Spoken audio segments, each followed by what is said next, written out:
Quem pode ser mãe? Quem pode ser pai? Numa sociedade no qual tantas crianças precisam de uma família e tantos adultos gostariam de estar nessa posição para eles, de se responsabilizarem pelas crianças, é muito importante poder responder essa pergunta. Do lado das crianças, a gente tem que lembrar que a constituição subjetiva de um ser humano é muito diferente da constituição de outros animais, de outros mamíferos. Nós não nascemos já com a nossa humanidade pronta. Nós nascemos com um grande potencial, nós nascemos com o maior potencial plástico, cerebral que existe sobre a Terra, nós temos uma competência adaptativa surpreendente. No entanto, ela depende, acima de tudo, do ambiente que nos recebe. Então, este laço social depende de alguém que cumpra uma certa função para que se constitua um sujeito. A partir daí, a partir desse começo, que é alguma coisa em torno dos primeiros 2 anos de idade, no tempo no qual uma criança fala sobre si mesma, né?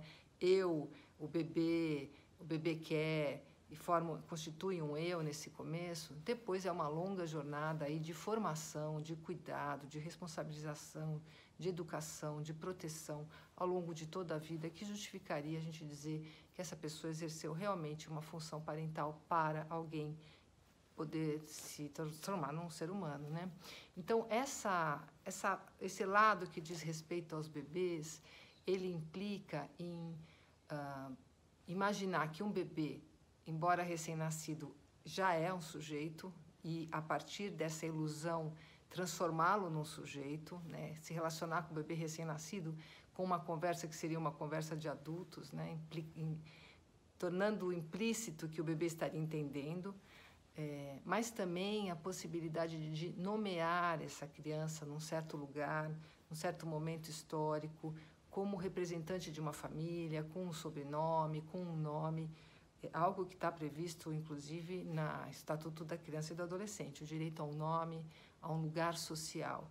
Também implica num cuidado moral extensivo ao longo da vida, protegendo essa criança de abusos, de violências e também oferecendo as condições materiais para que ela se desenvolva, alimentação, abrigo, enfim, são muitas condições que um sujeito tem que ter ao longo do tempo, continuamente, para poder se chamar de responsável, pai ou mãe de uma criança. Isso está, de um lado, colocado desde que o mundo é mundo, é uma condição estrutural para o ser humano se constituir e se formar. Isso não muda ao longo da história, embora a forma de fazer isso, os costumes de cada época, de cada cultura, possam fazer grandes diferenças aí. Por outro lado, nós temos quem pode exercer. Uma vez que essas condições para a constituição do ser humano estão colocadas de saída como necessárias, quem poderia exercer essa função? Mas antes disso, eu quero falar de um problema absolutamente humano, que é o problema do amor. Por que eu vou falar do problema do amor? Porque o ser humano, diferente dos outros mamíferos, ele precisa do amor para se desenvolver. Não é uma questão romântica, idealizada, fantasiada, é uma necessidade humana. Por quê? Esse laço tem que ser um laço investido narcisicamente. Quem cuida do bebê, quem cuida da criança, precisa se ver um pouquinho naquele outro, precisa reconhecer como o meu filho, a criança sob minha responsabilidade, né? Alguém para quem você tem que dedicar alguma coisa que é profundamente narcísica. O Freud vai dizer que o comovedor amor dos pais pelos filhos nada mais é do que uma reedição do narcisismo desses adultos. E tudo bem, porque é assim mesmo que funciona, e a gente está contando com isso. A gente está contando com o fato de que quem ama se sente representado, se sente amado, se identifica com o objeto amoroso e considera parte de si. Mas veja, o amor é muito complicado. Primeiro porque ele é contingente, ele pode acontecer ou não. O dado biológico da gestação, do parto, do nascimento não garantem o amor, porque, como eu disse, diferente dos outros animais, nós não temos a mesma prontidão instintual suficiente que os outros animais têm. Então, Então, nós viemos muito mais desamparados, mas com muito mais potencial e muito mais dependentes de um ambiente. Então, uma mulher, um sujeito, ao gestar e parir, ele não tem necessariamente que amar quem sai do corpo dele, nem amar quem aquele que carrega o seu DNA, no caso dos homens, né? Nós sabemos disso porque existem as entregas em adoção, existem os abortos, existem várias situações nas quais a biologia não garantiu o vínculo, porque ele não garante mesmo. O vínculo é uma coisa que se estabelece ao longo dos cuidados, ao longo da identificação com o bebê, com a criança. É no dia a dia que o vínculo se estabelece, né?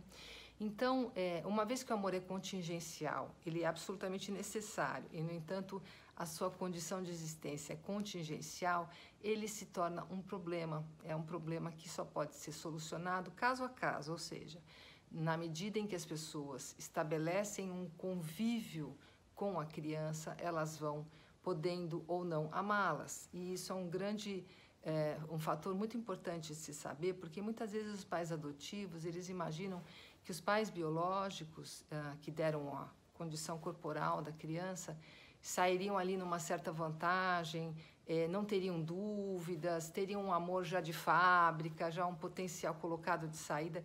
Isso simplesmente não é verdade. Os pais biológicos, eles se beneficiam do fato de que a experiência da gravidez, do parto, pode ser um convite interessante para a formação de vínculo, então ela cria uma certa oportunidade para aquilo que é contingencial venha a acontecer, e, por outro lado, eles se beneficiam de um reconhecimento social muito forte, de uma suposição de que ali já tem pai e mãe, que retroalimenta o narcisismo deles, e, por fim, o fato de que a ideia biológica pode dar ainda mais a fantasia narcísica de que eu vou ter um mini-me, eu vou ter ali uma parte de mim colocada que me engrandece. Então, essas são algumas variáveis que, se a cultura começa a mudar o olhar sobre as adoções, podem também reverter para os pais adotivos, né? Para que eles fiquem menos inseguros diante da construção do amor, que eles terão que fazer tanto quanto os pais biológicos. Só que os pais biológicos, muitas vezes, estão iludidos aí por uma certa fantasia de que as coisas já estão prontas, o que pode ser bem assustador quando descobrem que não. Claro, a clínica está cheia de pais se havendo com esse paradoxo de descobrir que o amor pelos filhos não está dado de fábrica. Por outro lado, a gente tem, então, o que são as condições dos pais para exercerem essa função. E as condições dos pais para exercerem essa função passam pela possibilidade deles serem reconhecidos nesse lugar. Então, cada cultura, cada período histórico, cada momento vai ter a sua forma própria de lidar com quem pode e quem não pode ser pai e mãe. E se a gente pensar, por exemplo, em algumas culturas estáveis, ou seja, tradicionais, que prezam a continuação dos hábitos de uma geração para outra, a gente pode usar, por exemplo, o exemplo trazido pela Françoise Héritier, que é uma antropóloga conhecida, que trabalha a questão da experiência da mulher cuna. A mulher cuna, ela vem de uma cultura na qual, se uma mulher nunca gestou, nunca pariu, nunca nem abortou, nunca teve um bebê, ela pode ser assimilada ao grupo dos homens. E no grupo dos homens, ela vai casar com uma outra mulher, que pode ter um filho com um outro homem, né? Pode engravidar de um homem que não será o pai do seu filho, e no casamento, esse filho vai ser o filho desta mulher. Então, recapitulando, né? Uma mulher que nunca teve filhos, é infértil, é estéril, e esta mulher casa com uma outra mulher que engravidará de alguém que não interessa quem, porque este filho será das duas e esta mulher será o pai. Então, o que significa isso? Significa que nunca na cultura humana a biologia foi determinante dos laços filiais. Os laços parentais, eles são instituídos a partir de uma convenção, a partir do simbólico, a partir daquilo que nós nomeamos. Bom, aí nós chegamos na nossa cultura, nós chegamos na nossa época. O que acontece na nossa época? Algo interessante também, né? Hoje em dia as pessoas têm o direito de, tendo nascido com útero ou não, se entender de um gênero feminino, masculino, não binário. Então, existe aí a questão de gêneros que vai sendo colocada, uma questão que quem não puder encarar, de fato, não entrou no século XXI, porque é isso que está colocado para nós como o nosso futuro de amor, de solidariedade e de respeito às diferenças e o entendimento cada um do seu lugar no mundo. Então, na medida em que aparecem esses sujeitos que se entendem de um gênero diferente daquilo que foi atribuído a eles, homens e mulheres trans, por exemplo, começa uma questão sobre eles podem ser pais? Né? Voltamos à nossa pergunta, quem pode ser pai, quem pode ser mãe? Casais homoafetivos, né? Uma mulher sozinha, um homem sozinho, uma mulher trans, um homem trans, quem que pode ser pai? E, como eu disse, nós temos estruturalmente o que um bebê precisa, o que uma criança precisa, um adolescente precisa ao longo da sua vida, mas nós temos, do outro lado, uma convenção. E se a gente aplicar, então, aquilo que estruturalmente é necessário para a constituição e formação de um sujeito, para essas pessoas que poderiam oferecer isso? E a gente vai se perguntando, o amor é contingencial, o amor é cuidado, o amor é vínculo, o amor é uma responsabilidade gigante em relação ao outro. O amor é poder suportar o luto da perda. Se você não pode suportar o luto da perda, você não pode amar, porque amor é risco. Por que essas pessoas não seriam capazes de exercer essa função? Por que elas podem ser consideradas incapazes de amar? Acho que não. Então, o que a gente tem visto na clínica hoje, depois de anos e anos aí de experiência com pais e mães, dos mais diferentes backgrounds, histórias, percursos, né? O que a gente tem visto é que, havendo amor, responsabilização, um certo lugar de reconhecimento social, uma certa posição que só cada um em nome próprio pode assumir perante a vida de outro, não existe nenhuma razão para que homens, mulheres trans, homoafetivos, não binários, enfim, sujeitos com diferentes entendimentos da sua própria sexualidade, não existe nenhum impedimento para que eles venham assumir a parentalidade. Isso tem se mostrado cada vez mais uma realidade.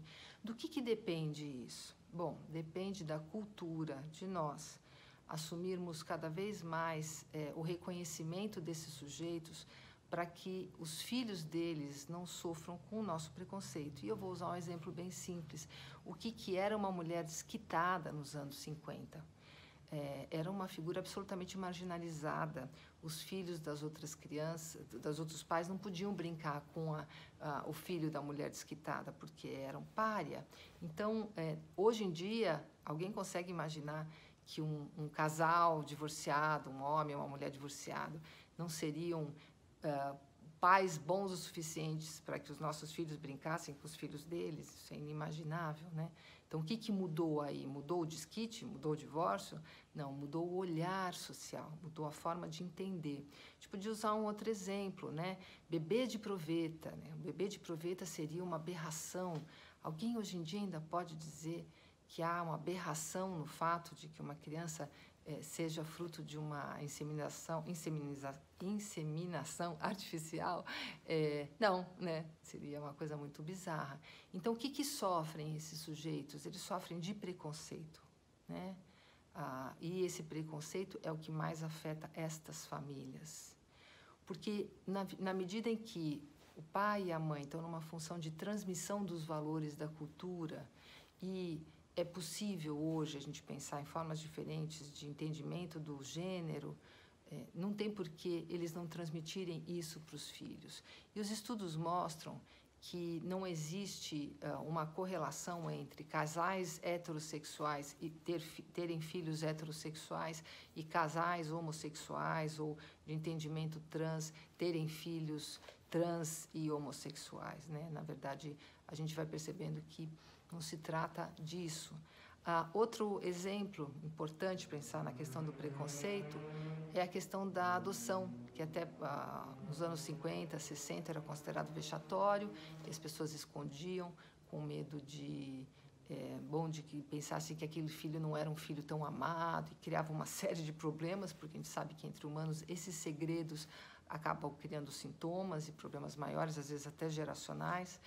E, atualmente, falar que um filho adotivo é motivo de orgulho, é motivo de alegria, de reconhecimento social, o que muda completamente a lógica aí colocada. É lógico que se é valorizada a adoção ali quase como uma boa ação no mundo, também pode trazer seus complicadores, porque vai esperar que a criança tenha uma gratidão que nenhum filho tem, a não ser quando se torna pai, né? Então, e começa a reconhecer a dificuldade que é ser pai e mãe. Não cabe aos filhos mesmo serem muito gratos durante a formação deles. Então, os pais adotivos que realmente querem ser pais têm que já entender que não é assim que funciona, sejam adotivos ou não.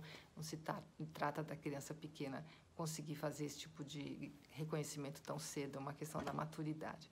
Então, atualmente a gente tem casos muito interessantes, né, de homens trans que pariram, porque tem útero, fizeram a transição, mas tem útero, e que mostram para a gente aí uma possibilidade de novas famílias para quem o mais importante é a gente reconhecer que são sujeitos que são capazes de amar, que são capazes de instituir a lei, instituir as condições sociais, oferecer para a criança um lugar de proteção, mas também inserido na cultura, reconhecido e nomeado, digno.